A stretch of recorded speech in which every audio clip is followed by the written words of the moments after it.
성경 말씀은 신약성경 274페이지입니다. 신약성경 274페이지 고린도전서 9장 23절부터 27절의 말씀 274페이지입니다. 고린도전서 9장 23절부터 27절의 말씀. 내가 복음을 위하여 모든 것을 행함은 복음에 참여하고자 함이라. 운동장에서 다름질하는 자들이 다 달아날지라도 오직 상을 얻는 자는 하나인 줄을 너희가 알지 못하느냐. 너희도 얻도록 이와 같이 다름질하라. 이기를 다투는 자마다 모든 일에 절제하나니 저희는 썩을 멸류관을 얻고자 하되 우리는 썩지 아니할 것을 얻고자 하노라. 그러므로 내가 다름질하기를 향방 없는 것 같지 아니하고 싸우기를 허공을 치는 것 같지 아니하여 내가 내 몸을 쳐 복종하게 함은 내가 남에게 전파한 후에 자기가 도리어 버림이 될까 두려워함이니라. 아멘. 1월달 우리 새해 시리즈 새해의 승리의 경주자가 되자, 승리의 경주자가 되자 하는 제목으로 말씀의 은혜를 받고자 합니다. 승리의 경주자가 되자.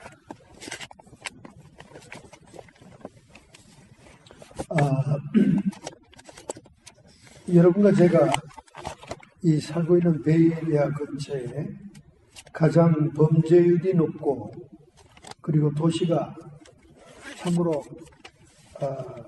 불명예스러웠던 동네가 있잖아요. 오클랜드입니다. 오클랜드가 그렇잖아요. 근데 지금 예전에 비해서는 엄청 좋아졌죠. 버클리 도시와 연결되어 있는 오클랜드입니다.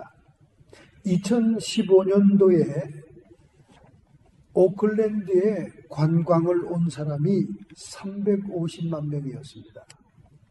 그래서 오클랜드 시티가 벌어들인 돈이 7억 9,500만 달러였습니다.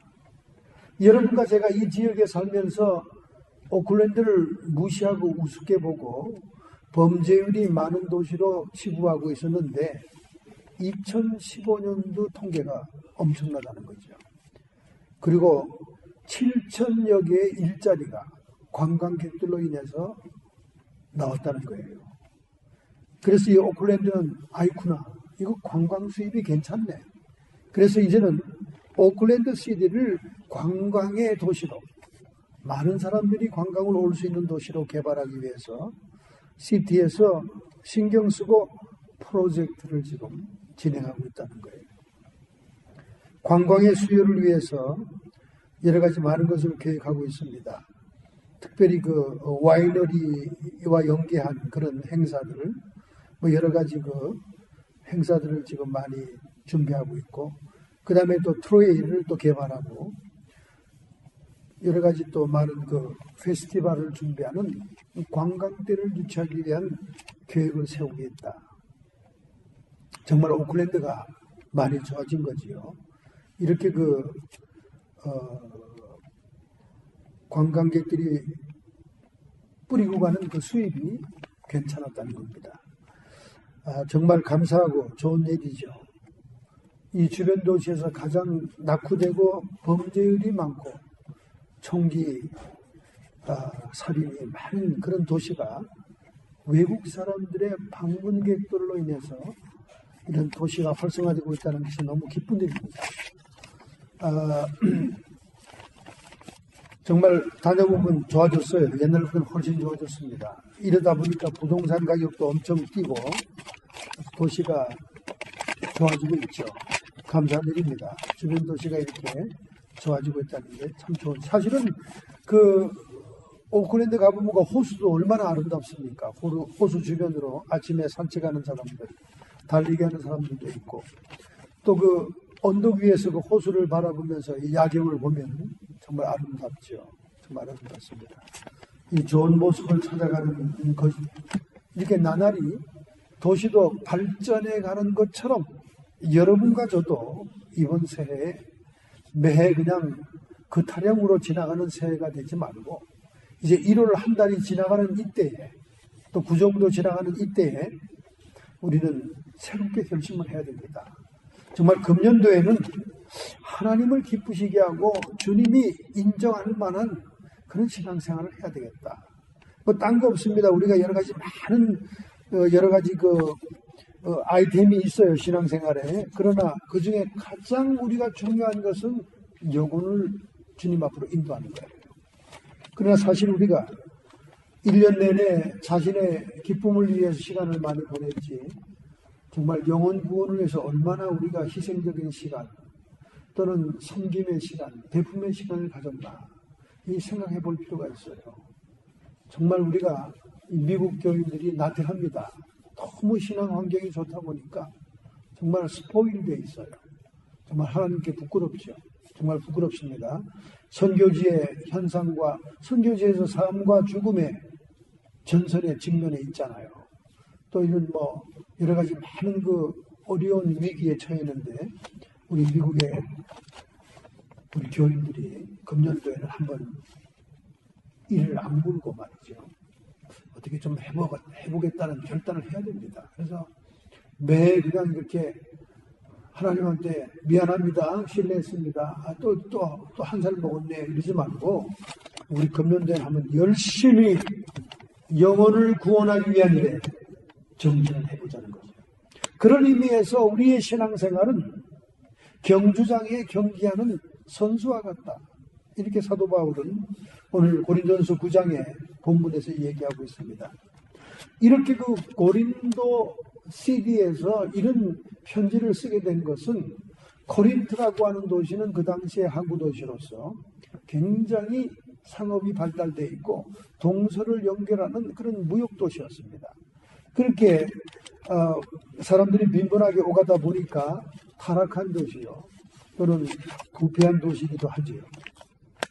그래서 많은 사람들이 그 구경거리를 좋아합니다. 관광객들이 몰려오고 사람들이 이렇게 오는 동네는 구경거리를 만드는데 그 구경거리 중에 하나가 그 아스미안 경기라는 체육 경기가 있었어요. 미국도 지금 2월 5일인가요? 2월 5일 첫 주일에 그 미식 축구 때문에 지금 대단하죠. 대단합니다, 여기가.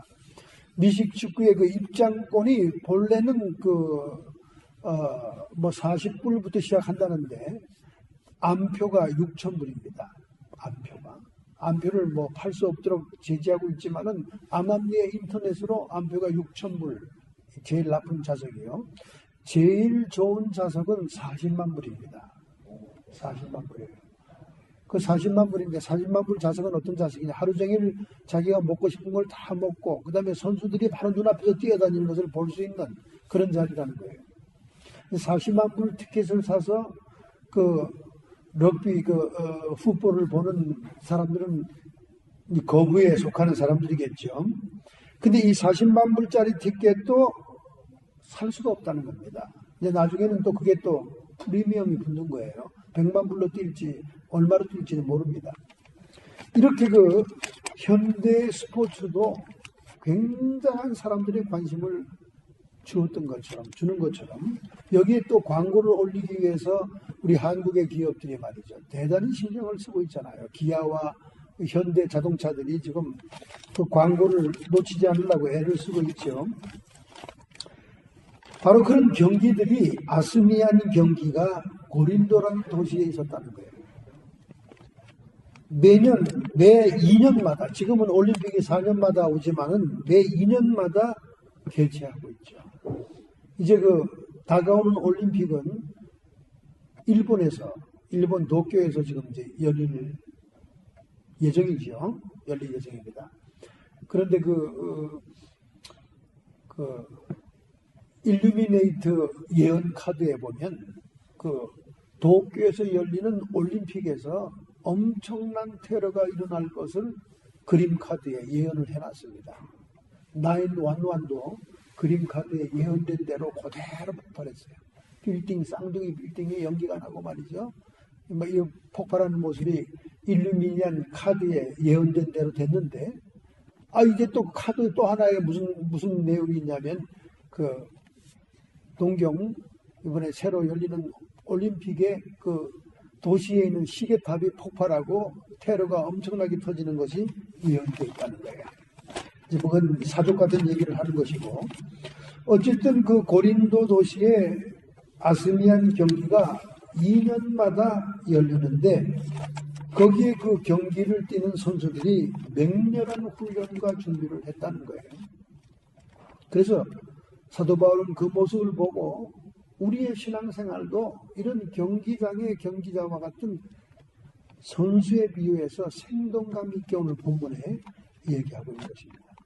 여러분과 제가 주를 믿는 자로서 은혜로 천국 구원은 받지만은, 그러나 우리가 일생을 살아가는 것처럼 마라톤 경기처럼 우리의 신앙생활도 일생을 통해 그것을 잘 키핑, 고잉온 해야 됩니다. 유지를 해야 되는 거예요. 그래서 구원에서 이탈되지 않도록 우리가 열심히 신앙생활을 잘 해야 되고, 또 천국에서 받을 면류관과 상급은 세상에서의 우리 신앙생활의 그 공로에 따라 큰 차이가 있다는 것을 이 경기장 비유로 사도 바울이 우리에게 얘기를 하고 있습니다. 그렇다면 신앙생활이 경주장의 선수들 같은 경기와 같다 하면 오늘 본문에서 얘기하는 경기와 같은 신앙생활을 어떻게 해야 되냐고 말이죠. 오늘 25절 27절에 이렇게 나와 있습니다. 이기기를 다투는 자마다 모든 일에 전제하나니. 내가 오늘 본 마지막 절에 내가 내 몸을 쳐 복종하는 것은 내가 복음을 전도한 후에 도리어 내가 버림이 될까 두렵다. 정작 복음은 열정적으로 전구하고 천국 복음을 얘기했지만은 내가 경주장의 선수처럼 경주를 제대로 잘 못 뛰어서 이탈하게 되고 탈락하게 되면 내가 버림이 될 수 있다는 거죠. 그렇기 때문에 정신을 차리고 경주장의 선수처럼 절제하는 삶을 살아야 된다. 이 절제를 얘기하고 있는 거예요. 그래서 갈라디아 5장 22절 23절에 보면 성령의 열매 가운데 온유와 절제가 나옵니다. 온유와 절제. 우리가 삶 속에서 절제가 있는 삶을 살아야, 신앙생활을 해야 이런 경기장의 선수들처럼 완주할 수 있다는 거예요. 특별히 마라톤 경기에서 페이스를 유지하는 게 중요하잖아요. 페이스. 헬스클럽에서 러닝머신을 뛰다 보면 페이스가 나옵니다. 페이스가 나오죠. 페이스가 뭡니까? 호흡을 조절하고 이 모든 것을 이렇게 잘 절제하면서 끝까지 완주할 수 있는 그 힘을 비축하는 걸 얘기하는 거죠. 그러므로 여러분과 제가 경주장의 선수에 비유된 신앙생활은 절제가 있어야 된다. 셀프 컨트롤, 사운드 마인드, 절제가 있어야 된다고 말이죠. 여러분, 그 당시에 이스미안 경기에 참여한 선수들도 적어도 10개월 동안 훈련을 강력하게 받고 난 다음 경기에 참여했다는 거예요. 여러분, 지금 올림픽에 나가는 메달리스트가 되기 위해서는 태릉 선수촌에서 합수 훈련을 해야 됩니다. 선수들 얘기 들어보면 합수 훈련이 정말로 필요하긴 하지만은 정말 고되고 힘들다는 거예요. 자기 개인적인 사적인 생활이 없으니까 하루 종일 일정한 시간에 맞춰 훈련을 해야 되니까 고된 훈련 끝에 메달리스트가 되는 거죠. 그러니까 국가에서도 메달에 따라 장려금을 주고 또 여러 가지 많은 보상을 하지 않습니까? 이렇게 오랜 훈련, 이 훈련은 육체의 소욕을 절제하는 훈련과 자족하는 생활을 해야 된다고 얘기하고 있는 것입니다. 그것이 절제다. 우리 신앙인들이 경주를 완주하기 위해서는 어떻게 해야 되느냐? 절제해야 되는데 그 절제의 생활은 자족하는 것, 그리고 육체의 소욕을 죽이는 것을 얘기한다는 말이죠. 갈라디아서 5장 24절 25절에 그리스도 예수의 사람들은 육체와 함께 그 정과 욕심을 십자가에 못 박았느니라. 만일 우리가 성령으로 살면 성령으로 또한 행할지니 헛된 영광을 구하여 서로 격동하고 서로 투기하지 말지니라. 그리스도 예수의 사람들은요, 우리 육체와 함께 그 육체의 소욕과 욕심을, 정과 욕심을, 쓸데없는 정과 욕심을 십자가에 못 박은 자라는 거예요. 자, 오늘 이 말씀대로 여러분 경주장에 절제하는 선수의 모습으로서 여러분이 정과 욕심을 십자가에 못 박았습니까? 어떻습니까? 그래서 성령으로 살면 성령으로 행하고 있어요? 그래서 헛된 영광을 안 구하고 서로 시기하고 질투하고 격동하지 않죠? 어떻습니까? 여러분 자신을 한번 살펴보시라고요. 우리가 신앙생활을 지금 잘하고 있는지 못하고 있는지를 점검해 봐야 돼요. 어때요? 사실 우리의 모습은 그렇지 않죠. 남들이 뭘 가지고 있다 그러면 나도 그거 갖고 싶고 뭐 하나도 더 챙기고 싶고 욕심은 그대로 아닙니까 여러분? 예수 믿는 사람들이 더 욕심 많다고 그러잖아요. 오히려 불교를 믿는 사람이나 천주교 믿는 사람들은 굉장히 절제하고 사람들이 성숙합니다. 근데 이 기독교인들은 중구난방 자기의 축복만 구하면서 그 축복도 얼마나 욕심을 부리는지 말이죠. 이 욕심을 부리는 과정에 주변 사람들과 다투고 시기 질투하고 헛된 영광을 구하죠. 절대로 십자가에 정과 욕심을 못 박지는 않았습니다. 그래가지고는 이 마라톤 경기와 같은 우리 인생의 신앙생활의 경주장에서 실패한다는 거예요. 그렇게 구원이 호락호락한 게 아니고 그렇게 하늘나라의 상급이 떡 먹듯이 쉬운 게 아니다 그 말이에요. 우리는 절제해야 됩니다. 자족하는 생활도 해야 됩니다. 이 한국 사람들의 성격이 좀 별납니다. 이 반도적 기질의 이 동이민족이 좀 별납니다. 좋은 점도 많이 있는데 별난 게 더 많아요. 성질도 급하고 남들보다 잘 돼야 되고 뭐 복잡합니다. 좀 성격이 델리케이트해요. 그래서 한국 사람과 목회한 목회자들의 말로는 거의 환자 떡실생이 되고 말아요. 환자 수준이에요. 지치고 피곤하고 다 소진돼서 털진해가지고 목사 부부들이 대개 이렇게 보면요, 나이들은 은퇴할 때 보면 정신 나간 사람들 같고요, 혼이 빠진 사람들 같고 그래요. 개중에 부귀영화 누리고 존경받고 뭐 잘 살았던 사람들은 기름이 흘러도 그건 세상적으로 만족감이죠. 흘러도 정말 목회를 힘들게 한 사람들은요, 지치고 피곤해서 다 환자들입니다. 정신병자 환자들이 많아요. 우리 한국 사람은 평균적으로 미국 사람들은 30%의 우울증 환자가 있다는 거예요. 그런데 미국인보다 평균 한국 사람들이 2배나 우울증 환자가 많다. 한국 사람들의 우울증은 60%다. 미국 사람들의 평균은 30%. 3명 중에 1명이 우울증 환자예요. 정신적인 감기라고 그러죠, 우울증을. 근데 한국 사람들은, 특별히 이 미국 땅에 살고 있는 한인들은 미국인의 2배의 우울증을 경험한다는 거예요. 그래서 사망률이, 자살률이 제일 높다는 거예요. 한국에 있는 노인의 자살률뿐만 아니라 청소년 자살률도 OECD 국가 가운데 가장 1등 국가가 한국인데, 한국만 그런 게 아니라 미국에 살고 있는 한국인들도 미국의 이민 온 민족 가운데 가장 자살률이 많다는 거예요. 우울증 환자가 많다는 거예요. 왜 그러냐 그 말이에요. 의학적으로 우울증 환자를 측정하는 기준이 있습니다. 그 중에 몇 가지가 해당하면 우울증 환자예요. 슬프고 울고 싶은 감정이 자주 찾아옵니다. 평소에 흥미를 느꼈던 활동에 관심이 저하된다. 체중과 식욕이 없다. 체중이 떨어지고 식욕이 없다.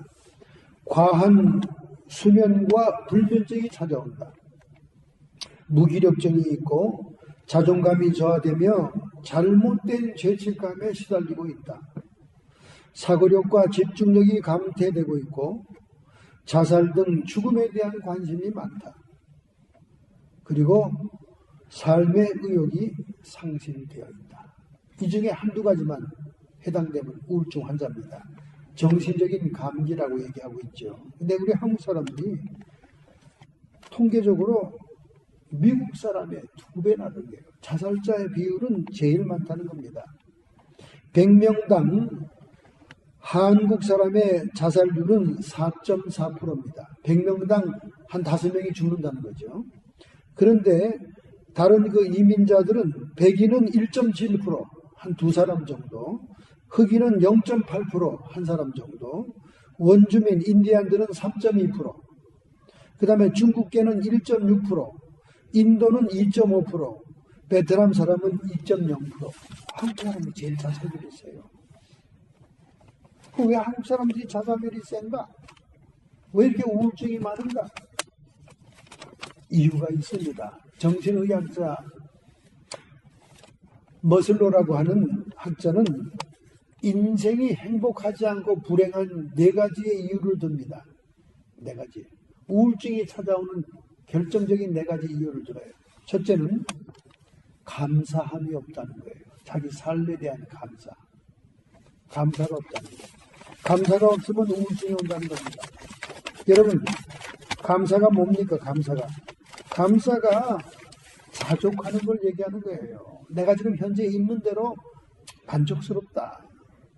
자족하는 거예요. 그 왜 감사가 못 나옵니까? 남들은 다 할 수 있는 감사를 못 나오는 이유는 자꾸 다른 사람과 비교하는 거예요. 그래서 하루에도 자기보다 잘 사는 사람과 비교하면 지옥, 자기보다 못 사는 홈리스들하고 비교하면 천국, 천국과 지옥을 오락가락하는 거예요. 비교하면서. 그러니까 한국 사람들이 별나게 비교를 합니다. 별나게 비교를 하니까 시장통에 나가면서도, 시장통 재래시장은 지금은 많이 개선이 됐지만 예전에는 완전히 진흙탕이잖아요. 철벅. 생선 가게에 녹음물이 흐르고 하니까 절벅절벅 진흙탕인데도 하이힐에다가 투피스에 정장을 하고 빼고 나가잖아요, 사람들이. 왜? 한국 사람들은 옷 보고 사람들이 서로 비교하니까. 옷 보고. 그러니까 한국 사람들이 먹는 건 라면 먹어도요, 옷은 너무 잘 입습니다. 왜냐면 겉으로 보이는 거니까. 우선 엘리베이터에서도 사람들이 자꾸 아래 위로 훑어보고. 그런데 이 미국 생활하던 이 똥포들은 말이죠. 교포들은, 조선족들은 말이지. 우리 다 조선족이라고 그러잖아요. 조선족들은 티셔츠에 청바지 입고 일하다가 또 여행 떠날 때도 그러고 공항에 내리잖아요. 그럼 마중 나온 사람은 전부 다 명품, 가짜 명품에다가 걸치고 나왔는데 미국서 기대를 가고 보는데 10년 만에 오는 것들이 전부 다 흰 티셔츠에 청바지 차림에 원 거지 같은 게 내려오니까 웬 조선족들이 오는가 그러잖아요. 조선족만도 못하지 요즘 조선족도 가짜 명품 같은 거 입지 않습니까? 이렇게 남들과 항상 비교하니까 감사할 수단이 없어요. 자족이 안 됩니다. 항상 불행해요. 여러분 욥기서를 보세요. 욥기서 1장 2장까지는 욥이 주신 자도 하나님이시요 취한 자도 하나님이시니 찬송을 받을 분은 여호와 한 분입니다. 얼마나 욥의 신앙이 좋습니까? 1장 1장은 마귀와 하나님과의 얘기가 담판하는 게 나오고 2장은 그 환난을 만났지만 욥이 막 신앙으로 극복하잖아요. 2장까지는 은혜가 된다니까. 욥이 참 괜찮은 사람이네. 동방에 의인이 많네. 근데 3장 1절부터 문제가 달라져요. 욥의 친구들이 오니 3장 1절부터 얘기가 달라집니다. 벗들이 욥에게 오니까 이 욥의 벗들은 뻑적지간하게 잘 사는 사람들이거든요. 그 당시 사막에 족장들 뭐 아주 잘 사는, 그러니 낙타를 타고 선물을 막 꾸러미를 싣고 옷을 번들을 하고 입고 다 나타났다 그 말이야. 그 벗들을 보니 그때부터 욥이 아이고 차라리 나는 태어나지 않았으면 좋을 뻔했습니다 하고 얘기가 탄식과 원망 불평 변하게 된다 그 말이에요. 자기 신앙으로 극복하고 하나님만 찬송받을 뿐이고 준 자도 하나님이고 뺏어가는 자도 하나님이고 자기의 환난과 고난을 자식 잃은 슬픔을 다 신앙으로 승화하고 있는 찰나에 친구들이 등장하니까 그때부터 비교가 되기 시작한 거예요. 아니 저것들은 왜 저렇게 멀쩡해? 왜 저것들은 왜 지금까지 잘 살아? 왜 나만 환난을 받은 거야? 그때부터 사람이 빼딱해지기 시작한 거예요. 이게 왜냐? 비교가 되니까. 그래서 옛날 할머니들이 맨날 그러잖아요. 위를 쳐다보지 말고 밑을 봐라. 맨날 그러잖아요. 마음이 평안하고 만족스러우려면 자꾸 위에 자기보다 잘 사는 사람들, 성공한 동창들, 성공한 이웃들만 보지 말라고 말이에요. 밑에 사람들, 가난하고 헐벗고 나보다 못한 사람들을 보면 감사도 나오고 행복해진다는 거죠. 기왕 비교하려면 그러라고 말이죠. 근데 비교를 하지 말아야 돼요. 우리가 자족하는 삶을 살려면, 감사하는 삶을 살려면 비교를 하지 말아야 돼요. 여러분은 여러분이고 나는 나예요. 하나님께서 유일무이하게 유니크하게 독특하게 창조한 사람입니다. 미모를 가지고 얼굴 생긴 것 가지고 비교하지도 말고, 능력과 무기력한 것 가지고도 비교하지 말고, 자식들이 잘됐니 못됐니 가지고도 비교하지 말고, 비교하지 말라는 거예요. 비교하면 감사가 안 나오죠. 원망과 불평이 나오고 자족이 안 됩니다. 그래서 머슬로, 정신의학자 머슬로는 여러분과 제가 우울증에서 탈출하기 위해서는 사람들하고 비교하지 말라는 거예요. 그냥 감사하는 거예요. 내가 이 살아있으면 오늘날까지 이렇게 잘 지내고 있는 것도 하나님의 은혜고 감사해요. 정말 저는 감사를 손가락으로 헤아리면서 삽니다. 벌써 죽어야 될 인간이고 벌써 사라져야 될 인간인데 하나님이 살려주시고 불쌍히 여기셔서 오늘 이렇게 있구나. 얼마나 감사한지 모릅니다. 찬란한 태양빛을 보면 너무나 기쁘고 좋은 거예요. 이 감사가 있어야 여러분의 우울증을 극복합니다. 우리 한국 사람이 이게 부족하다고 말이에요. 그래서 우울증이 미국 사람의 2배고 미국에 사는 모든 이민자의 가장 높은 퍼센테이지의 자살률이 있다는 거예요. 한국 사람이 가장 마약 중독과 도박 중독이 많다는 통계가 나왔다는 거예요. 왜 이렇게 별납니까 우리 한국 사람들은? 이게 저렇게 별나니까 횃불 집회, 태극기 집회가 지금 난리법석하네. 머슬로는 말하기를 두 번째, 긍정의 마음을 가져야 된다. 긍정의 마음. 긍정의 마음. 여러분, 긍정의 마음이 딴 게 아니에요. 지금 바카스에 반밖에 바카스가 안 남았습니다. 그러면 그 병을 보고, 반밖에 없네. 이건 부정의 마음이에요. 아직도 반이 남았네. 긍정의 마음입니다. 우리가 긍정의 마음을 가져야 행복하다는 거예요. 우울증이 없다는 겁니다. 그럼 무조건 좋다 그래야 되는가? 투마치 긍정? 다 좋은 게 좋은 거야, 좋은 거. 그게 무조건 좋다는 게 긍정의 마음이 아니에요. 긍정의 마음은 현재의 나를 수용하는 마음이에요. 할렐루야. 이렇게 현재의 나를 수용할 때만이 좌절이 사라지는 거예요. 좌절이. 사실 우리가 인생을 살면서 수많은 실패를 겪었고 수많은 어려움을 겪어와서 내 꿈과 소원이 성취되지 않은 게 더 많아요. 그것을 바라보면 좌절할 수밖에 없습니다. 더 이상 삶의 의욕이 없어요.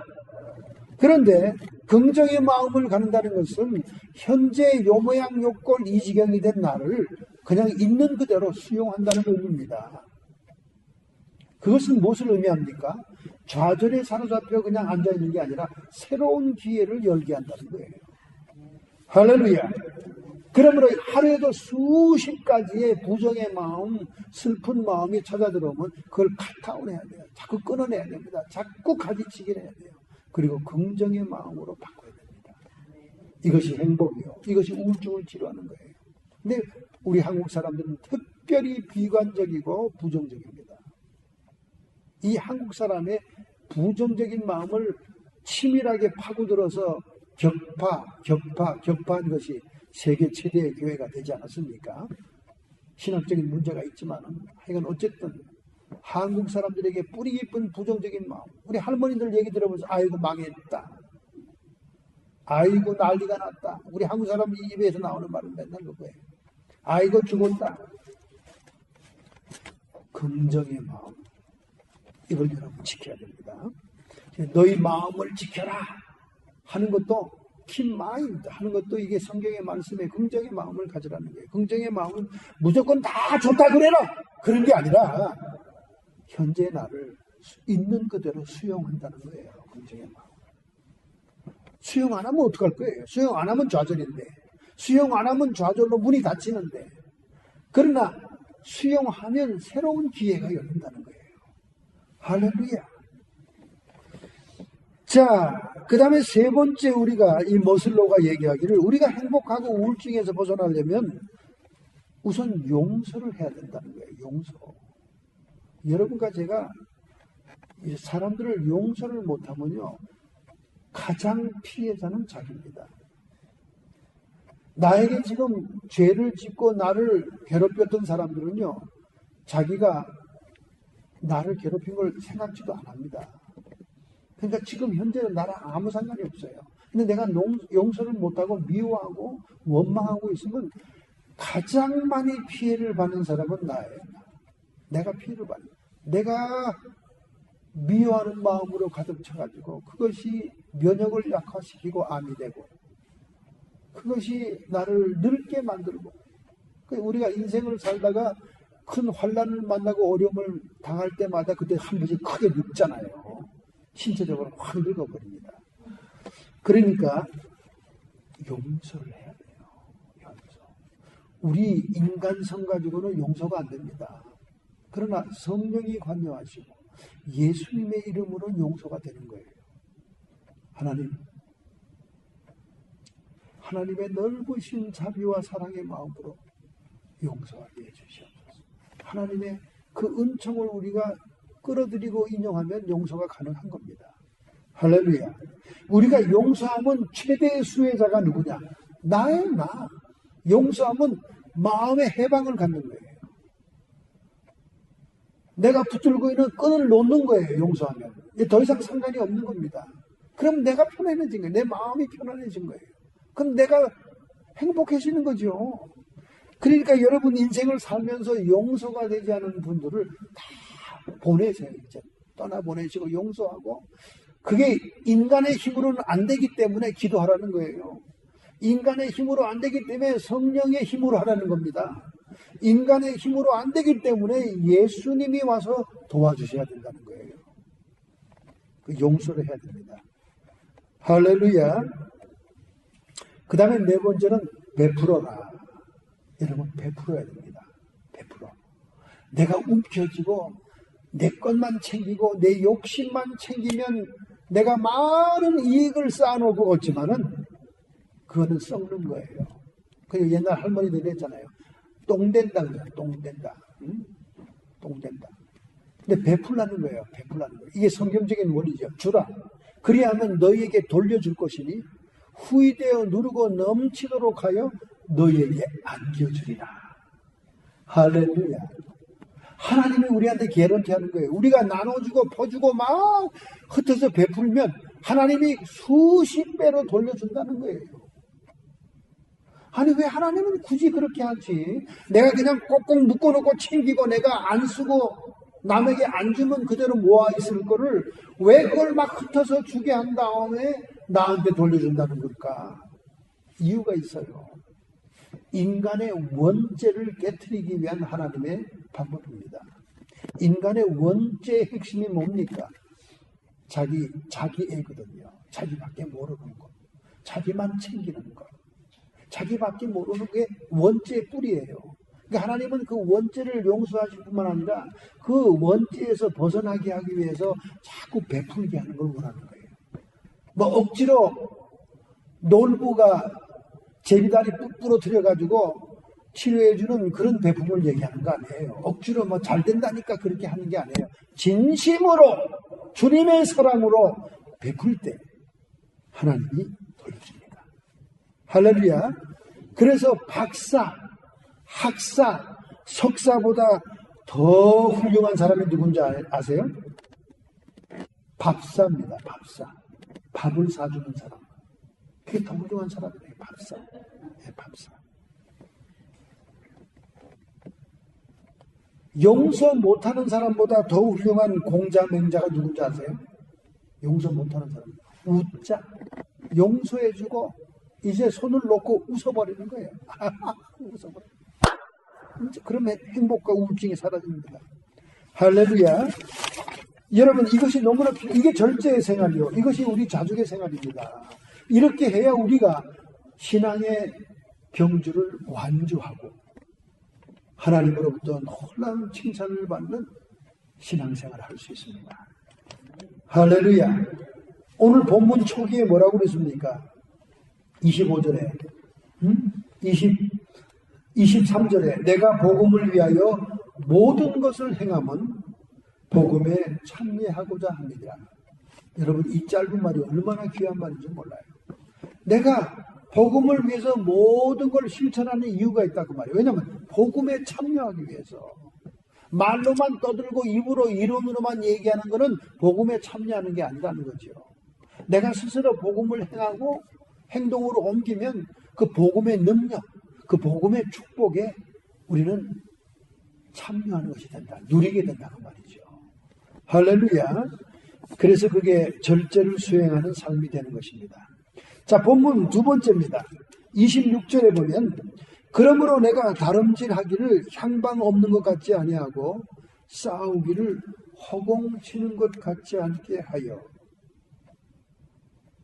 우리가 달리기를 할 때는 결승점을 향해서 가야 된다는 거예요. 목표에 집중해야 된다는 겁니다. 여러분, 우리 인생을 살면서도 주제 파악을 못하는 분들이 많아요. 국어 실력이 없는 사람이 많습니다. 분수를 모르는 사람이 많습니다. 수학을 못하는 사람이 많아요.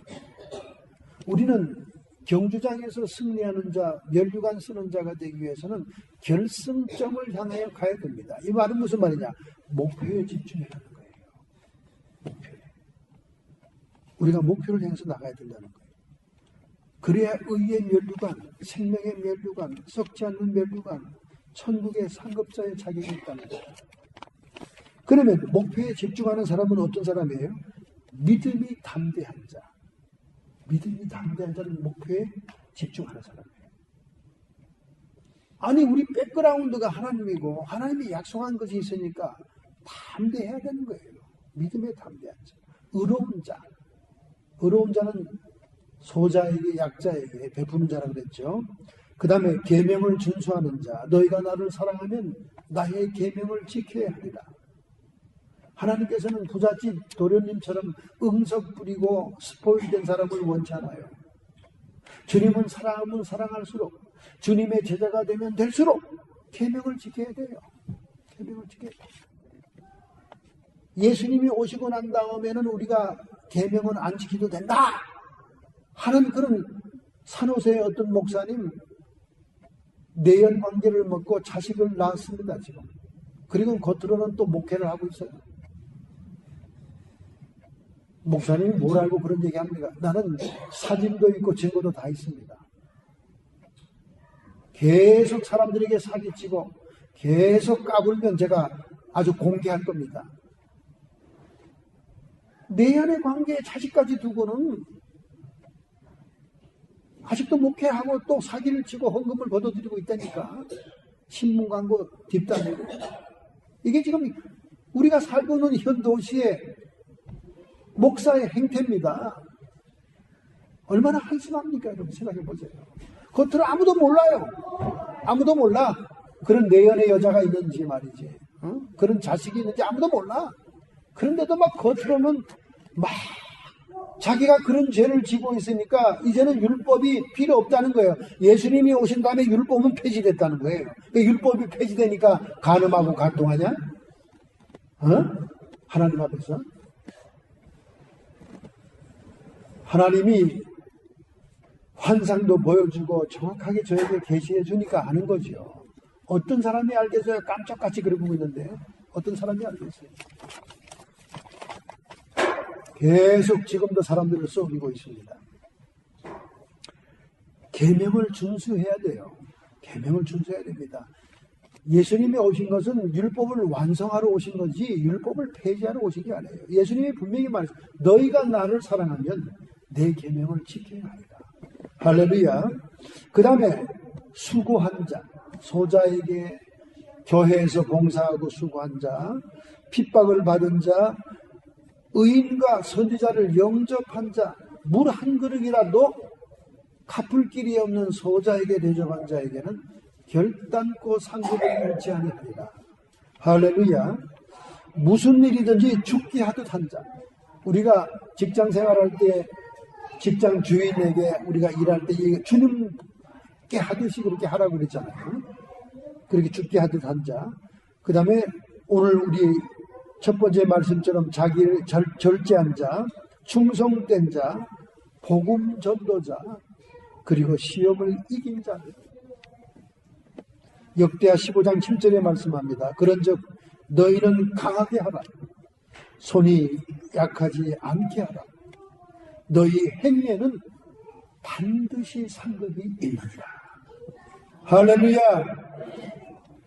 자, 우리는 상급 있는 인생, 멸류관인 인생을 위해서 결승점을 바라보고 뛰어가야 돼요. 우리 신앙생활이 산만하면 안 됩니다.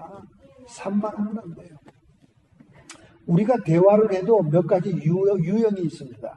이 사람하고 소통하잖아요. 소통할 때 몇 가지 유형이 있어요. 회유형이 있습니다.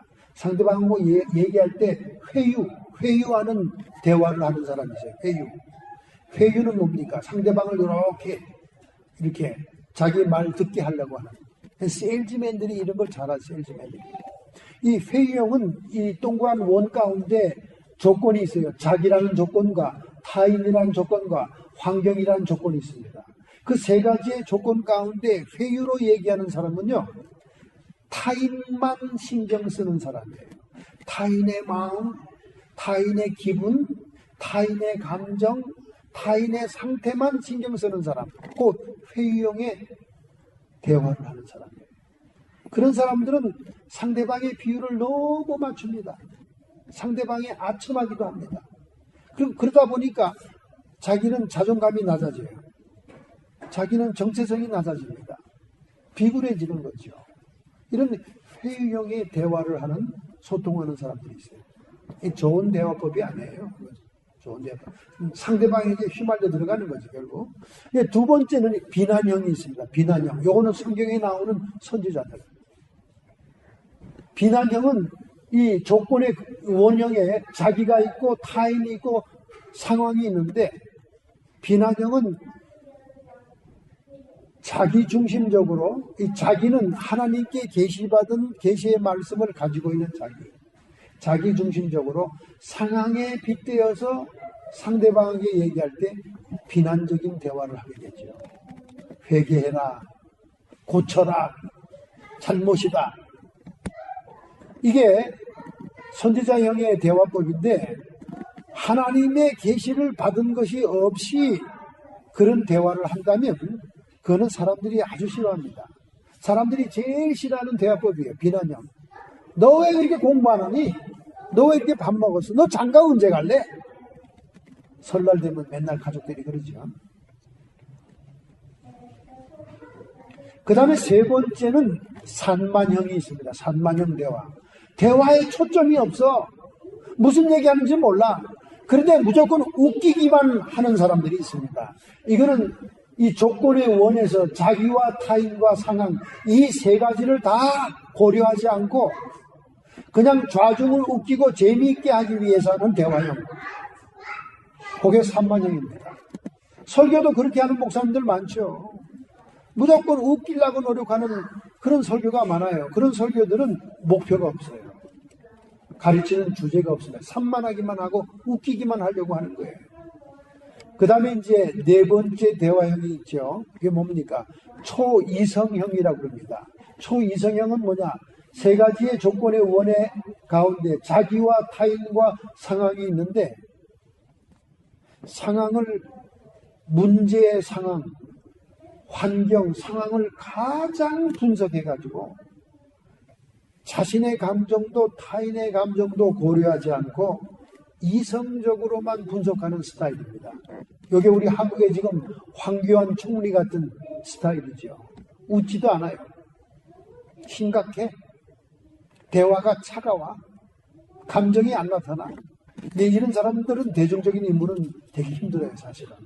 호감이 안 가죠. 털털하고 서민적인 면이 있어야 되는데, 털털하고 서민적인 사람들은 자기의 감정을 잘 표현하고 타인의 내용도 잘 파악해서 이렇게 상황 속에 맞춰 이렇게 나가야 되는데, 이 네 가지의 대화법이 있습니다. 그러니까 목표가 없는 대화, 산만형, 또는 회유형, 이런 것들은 온전한 대화법이 아니죠. 상황과 이런 걸 잘 분석해서 목표에 집중하는 대화법이 우리의 삶 속에도 필요합니다. 너무 웃기려고만 하다가 산만해서 주제가 없으면 그건 메시지가 아니죠. 메시지가 아닙니다. 자, 이렇게 우리가 천국의 상급을 얻는 자 되기 위해서는 목표가 분명해야 된다는 거예요. 요즘 실리콘밸리에 있는 부자들은 영생불멸의 비밀을 찾기 위해서 엄청난 투자를 하고 있습니다.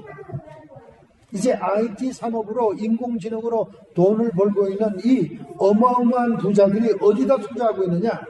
유전공학에다 투자하고 있어요. 인간 생명이 500세까지 가능하게 연구하고 있습니다. 작년에 3월달 타임지에 어린아이 얼굴에 그림이 나와 있는데, 이 아이가 태어나서 죽는 나이는 150세가 될 것이라는 142세라고 하는 구체적인 나이를 기록한 그런 표지, 기사가 났었습니다. 이만큼 지금 유전공학에서 영생하는 것을 지금 연구하고 있는데 가능하다는 거예요. 여러분, 이 실리콘밸리에서 유일하게 트럼프 대통령을 지지해가지고 150만 달러 선거 자금도 주고 또 연설까지 한 사람이 누구냐면 페이팔의 피터 틸이라는 사람이에요. 이 사람만 유일하게 트럼프를 지지했습니다. 그래서 지금 유명하잖아요. 가장 현명하게 투자할 줄 아는 지혜를 가졌다. 유일하게 실리콘밸리 IT 업계에서 이 페이팔의 회장만, 피터 틸만 트럼프 당선을 지원하고 선거 자금을 줬다니까요. 근데 이 사람이 지금 어디에 투자하는지 사람이 관심이 많아요. 이 사람은 투자의 규제니까 그 사람 투자하는 데 따라가자. 이 사람이 어디다 투자했냐? 수명을 연장하는 불멸의 기술을 연구하는 유전공학에다가 수천만 달러를 투자했다는 거예요.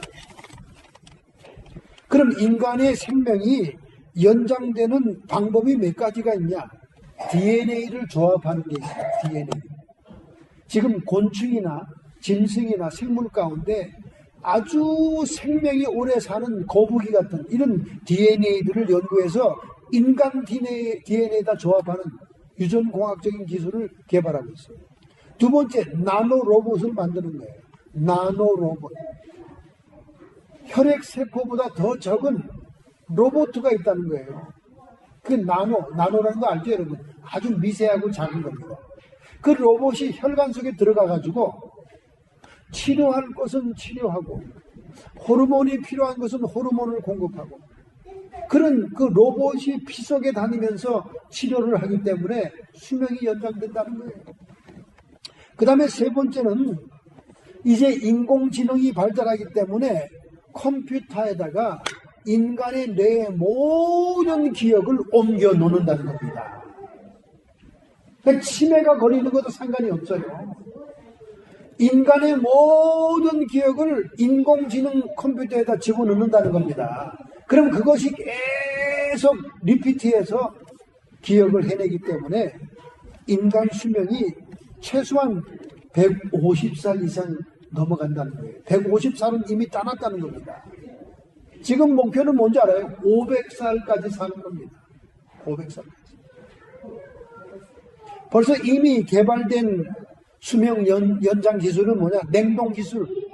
라스베가스 중심으로 회사가 있는데요. 알코사라는 회사는 벌써 백만장자들이 자기의 시체를 급냉동해가지고 나중에 해동하는 그런 수명 연장의 프로젝트를 다 받아놓고 있다는 거예요. 그런데 지금 실리콘밸리에서는 그 냉동 기술로 사람의 수명을 연장하는 것은 그건 아주 클래식이다. 클래식. 지금은 IT 산업으로 DNA를 조합하고 나노 로봇을 만들어서 혈액 속에다 집어넣고 그 다음에 뇌기억을 인공지능 컴퓨터에다 다 집어넣어서 거기 플러스 알파 인간의 뇌를 활성화시키는, 그래서 150살까지는 이미 따놓은 당상이고 줄기세포로 모든 인간의 모든 기관을 교체하는 거예요. 교체. 신장이 아프면 신장 교체하고 줄기세포로 만들어 놓고, 그래서 500살을 목표로 해서 지금 유전공학이 달려가고 있습니다. 이렇게 실리콘밸리의 투자가들은 인공수명 연장이라는 목표에 집중하고 있는 거예요. 그게 앞으로 인기 산업이다 이거지. 이제 앞으로 그게 돈벌이 할 것이다 그 말입니다.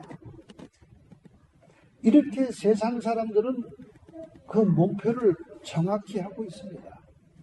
오늘 여러분과 제가 경주장에 뛰는 마라톤 선수와 같이 신앙생활을 경주하고 하나님 아버지 앞에 상급 있는 인생을 살기 위해서는 우리도 하나님의 뜻, 하나님이 기뻐하시는 바에 목표를 세워야 됩니다. 할렐루야. 무엇입니까? 하나님의 가장 큰 관심은 딴 게 아니에요. 한 사람의 영혼을 구하는 겁니다. 믿으시면 아멘합시다. 여러분, 한 사람의 영혼을 구하는 일이라면 우리의 물질, 우리의 건강, 우리의 시간을 투자해야 됩니다. IT의 거부들이 생명을 연장하는 데다가 목표를 두고 투자하듯이 그들은 그거에 투자하라 그러세요. 우리는 그들이 연구 안 해도 우리는 영생은 이미 보장받은 거 아닙니까? 그런데 우리의 보장받은 영생에서 하나님의 상급과 면류관이 있기 위해서는 한 영혼이라도 구해야 된다는 거예요. 우선 우리 가정에 있는 영혼부터 시작해서 우리 주변에 있는 친구 한 사람 한 사람을 그 영혼을 위해 기도하고 시간을 들여 기도하고 그 영혼을 만나고 밥 사주고 그냥 베풀어서 어떻게 해서라도 하나님의 교회에 인도해야 된다 그 말이에요. 주변에 저보고 만나자는 사람, 대화하자는 사람, 상담하자는 사람, 우리 집에 와달라는 사람 많아요. 제가 자꾸 끊습니다. No. 제가 지금까지 수없이 그런 일을 해왔지만은 교회 와서 예배 드리는데 열심을 두지 않기 때문에 소용이 없어요. 저는 지금 모토는 뭡니까? 날 만나고 싶거나 나하고 대하고 싶거나 내 기도를 받고 싶은 사람이 있다면 우선 첫 번째로 교회 나와 등록하고 예배에 하나님께 영광을 돌리고 참석한 그 다음에 보자, 그렇게 얘기하는 거예요. 세크라멘토에서 보자는 사람, 샌프란시스코 보자는 사람. 옛날에는 제가 뛰어갔습니다. 옛날에는 2시간 3시간 정처 없이 갔죠. 물질과 돈과 가스값을 아끼지 않고 달려갔죠. 건강을 아끼지 않고 갔습니다. 그들이 지금 다 어디 있습니까? 절대 하나님께 충성도 하지 않고 교회 나와 예배 드리지도 않고 하나님과 상관없는 인간들이 되어 있지 않습니까? 안 돼요. 소용이 없어요. 그거는 경주장의 경기를 뛰는 자들이 아닙니다. 그거는 목표에 집중한 자들이 아니에요. 우리는 먼저 하나님께 예배하고 찬양하고 영광을 돌린 그 후에 목회자들의 도움을 받기를 바라야 됩니다. 할렐루야. 그렇지 않으면 목회자들을 탈진시키는 거예요. 목회자들을 그냥 뼈까지 다 챙겨 먹는 겁니다, 여러분. 목회자들이 무슨 힘이 있습니까? 목회자들이 무슨 만능맨입니까? 슈퍼스타들이에요. 우리도 하나님께로 여러분들을 인도하는 길밖에 없는 거예요. 그러기 위해서는 여러분 마음 전체가 하나님께 드려져 있어야 됩니다. 할렐루야! 금년도에 이러한 자세로 신앙생활, 신앙의 경주를 띄어서 승리하는 여러분 되기를 예수님의 이름으로 축원합니다. 결단하고 결심하는 마음으로 여러분의 가슴에 손을 얹고 오늘 이 시간 주님께 하나님, 벌써 한 달이 지나갔습니다. 이제 남은 달들을 주님 기뻐하는 일에 목표를 집중하겠습니다. 주님 기뻐하는 일을 위하여 절제하고 베풀고 감사하고 용서하고 긍정의 마음을 갖겠습니다. 담대한 믿음으로 나가겠습니다. 이렇게 결심하는 성도들을 주님 축복하여 주시옵시며 하나님의 능력으로 채워 주시옵소서.